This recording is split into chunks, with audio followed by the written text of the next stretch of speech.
Aloha! In this question, we're asked to find the gauge pressure in the water pipes for a fire hose that is shooting up water a height of 16 meters. So we'll have a height H, 16 meters, and the gauge pressure is what we are looking for in the pipes. Remember, a gauge pressure is the absolute pressure minus the pressure of the atmosphere.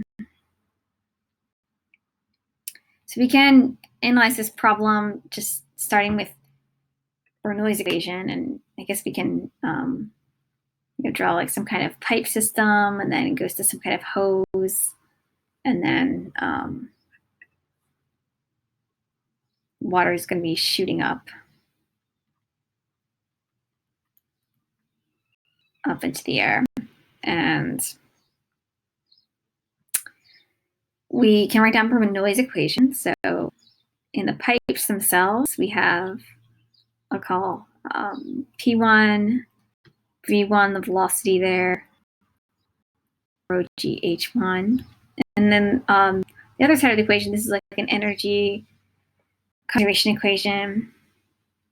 This will be where the water is shooting out. And we know that in the pipes, far back in the system, the water will be moving. And same with we're going to assume, H is 0 here in the pipe system at the bottom. So the H2 is really the H that we're given. And then at the top of that streamlet of water, even if the droplets are, if they're at the very top, they're about to fall back down. So the velocity there at that turning point for the water droplets, the velocity there will be 0. And for the water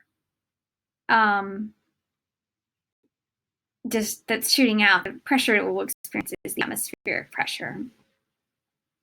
So then we can rewrite this equation after we've considered all these terms that are 0, assuming that the pipe system is at height 0.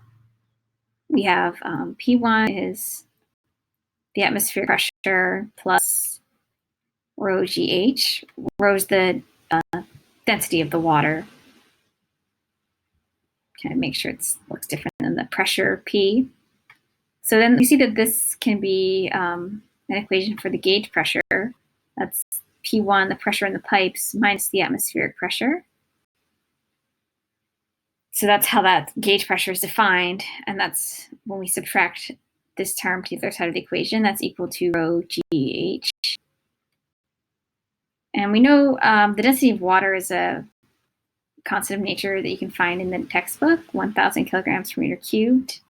G is the acceleration due to gravity, 9.8 meters per second squared, and H is what we're given, 16 meters.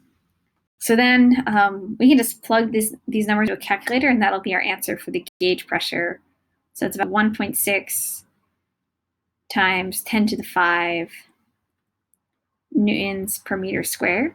Remember, a newton is a kilogram meter per second squared. So you have a kilogram here, a meter per second squared, the acceleration, and then you have a meter over a meter cubed, meter squared. So the units work out so that this is the gauge pressure.